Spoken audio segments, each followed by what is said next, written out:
What's up guys, I'm Nico of CamCrunch, and in today's video, I'm going to give you guys 5 photography tips on when you're traveling. But before we start this video, just want to address something that some of you guys might ask, and that is where I've been. As some of you guys noticed, I haven't posted a video in probably a year now, and I'm not going to go too much into, what I've been doing, basically life. I've been doing, other things. But if you guys want to follow me, I'm going to leave my link to Instagram down below. I don't always post, but I'm always on there. So if you guys want to drop me a question or a message or ask me anything, you guys can do that and I'll probably reply to you pretty quickly. So I'm going to leave the link to that down below. And without talking further on that matter, let's just get straight into the video. So again, this video is going to be about 5 photography tips when you're traveling. And this is geared towards more of the person who isn't necessarily doing travel photography as a profession, isn't getting paid. It's really just to come home from your vacation or from your travels with images that you're happy with. These are some of the things that I try to think about, because one of my favorite genres of photography is travel photography, which is really just regular photography in new places that you're not used to. But it's one of the genres that I really love the most. And I just actually came back from a trip, so this is what encouraged me to make this video. Tip number 1 is to do your research. Now, a lot of people go into vacations already having done some research, but some of the extra research that you might want to do is if you guys are visiting places that are known for photographs or known as landmarks that you want to take photographs, and you might want to do your research. Doing research doesn't just prepare you for the trip in terms of booking your itinerary, but it will also help you plan the equipment that you want to bring. So for example, if you guys are going to Africa, for example, and taking a safari tour, and you want to take pictures of animals up close, you might not necessarily want to bring a super wide angle if it's the animals that you're really after and that you want to photograph. So that is something to keep in mind. However, that brings me to point number 2. And number 2 is to be open to new experiences and to experiences that you haven't necessarily planned out.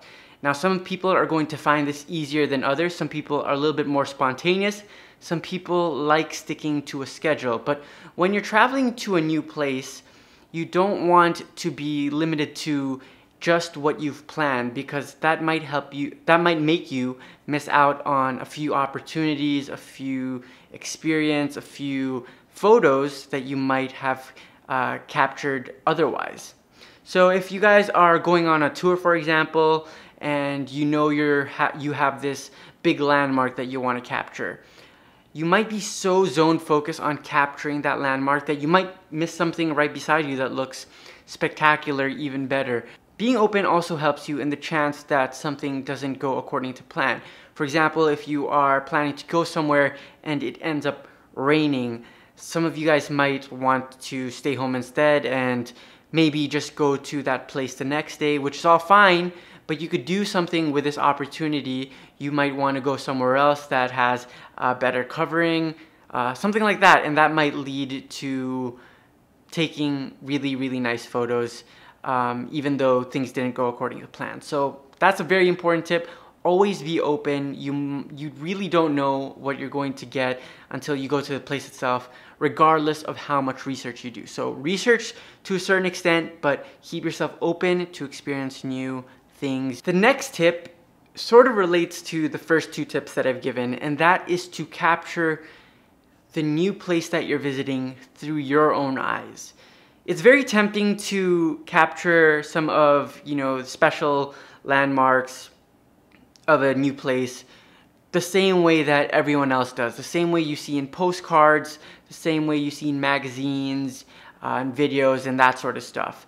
But each one of you, myself included, we all have our own way of, seeing things, capturing things, viewing things, and we should always let that show in our photographs. So if you go to some place and you see the landmark that you're going to capture, sure, capture it, the stereotypical way that everyone does, but you know, just walk around it, view it from different angles, and you might see something that someone else hasn't captured, or you know, like something that you just find a little bit more interesting.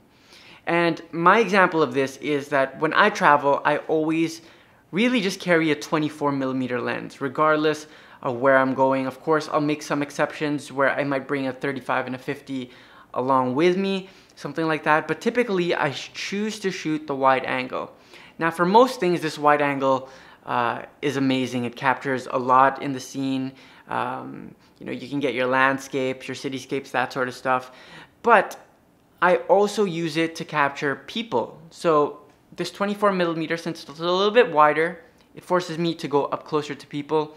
I have to sort of get, you know, a little bit more in the frame, maybe like torso and head at the very closest in terms of a portrait. But this is really just the way I see things, you know, it's the way I like capturing things. And in the end of the day, it leaves me with photos that look a little bit different than everyone else's. And I might miss some photos as well in terms of opportunities that I could have taken. But that's okay with me, because when I see my photos with 24mm focal length, you know, it really reminds me of my experience in that place. And it's really something that I really think represents how I see the world or certain places, at least for now. If you guys have equipment that you're familiar with and that feels right to you, you know, test it out, even though it might not necessarily be the correct tool for the job. For example, if we go back to that safari example where you shoot, you know, you might be told that you need a longer lens to shoot the animals. Maybe shooting animals is not your thing. Maybe it's the scenery that's more your thing. Then that wider angle lens might be better, because you can capture a very big image with a nice big background, and you have the animals there as sort of a secondary subject to your composition, to your image. If that's you, then that's perfect. Tip number 4. This one is more of a preparation tip, I guess. And this tip is to pack lightly. Now, I'm a light packer in general, so this isn't something that I have to think about too much anymore.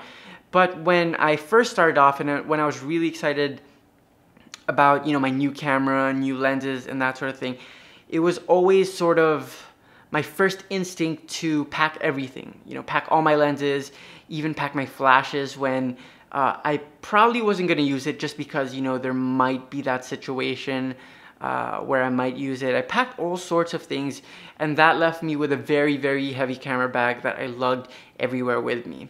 Now, when I was first traveling, and when I was first getting into photography, that was fine with me. I didn't really notice all that weight and all of that, you know, space that the cameras were taking. But as I got a little bit more experience, I got a little bit older, it got a little bit more troublesome, uncomfortable, and the equipment almost got in the way of taking photos, and it also got in the way of my enjoyment of the vacation. So the tip is to really just pack what you need. If you guys are getting paid to take photos, then of course you want to pack as much as you can to make sure you get that shot, because it's part of the job. But if you guys are going to travel first and foremost for the new experience, then you want that camera, your camera and your equipment, to sort of supplement your trip, to be an addition instead of be the main focus. You do not want it to get in the way of having fun. You do not want it to get in the way of comfort, I guess. And the worst thing that can happen is if it actually ruins your vacation by, you know, being too frustrated with your equipment, being too stressed about your equipment, because there are many things that can happen with taking too much photos. One, you carry too much equipment. Carrying too much equipment just means you're more uncomfortable. And from my experience, carrying too much equipment can also mean that you do not use your equipment because you just want to keep it in the bag. It's too cumbersome to take it all out, put it all back, so you end up not using it anyway. So take as little as you need to get the job done, to get the photos that you want, and focus on enjoyment, and your photos that way will reflect your experience. Whenever you look at those photos, you'll really remember that trip in a very nice way. And last of all, but certainly not the least, is to always have fun on these trips. Now, I know what you're thinking, this is obvious. You go on the trip to have fun. But like I mentioned in my previous tip, when you focus too much on photography, especially if the trip's primary focus is to relax with, the people that you love, to, have fun, then focusing too much on the photography, especially when it gets in the way of other things, that can be a big turnoff. And a lot of things can happen because of this. One, of course, you don't get a nice vacation. Two, you don't get a nice vacation and you don't end up with pictures that you're happy with. Three, it can put you off from photography in the future. So in the future, because of your bad experience, you might not want to bring a camera with you, which isn't necessarily a bad thing, but if it's just one experience that turns you off from potentially getting, nice photos down the line without stressing you out, then that could be certainly a bad thing. And of course, unless you're getting paid for the photography that you're taking, it's your life. You just got to enjoy the moment, enjoy your vacation. You might not go to that place ever again, so you want to get the most out of it. So those are my 5 tips for those of you that are about to travel, going to travel in the future, and what I've experienced through my travels. If you guys have any more tips, please leave them in the comment box down below for anyone to see. And again, I'm on Instagram for those of you that want to follow me, ask me questions, any of that sort of stuff. You can also leave them in the comment box down below, and I'll probably read those as well. There's also the CamCrunch Instagram account, and over there I have CamCrunch365, which is the hashtag you can use to get your photos featured. But I'm going to sort of reboot that in the near future with more of a challenge format where we have themes for the week, that sort of stuff. So that's it, guys. I hope you guys enjoyed this video. I hope you guys got something useful out of this video, and I'll see you in the next one. Peace.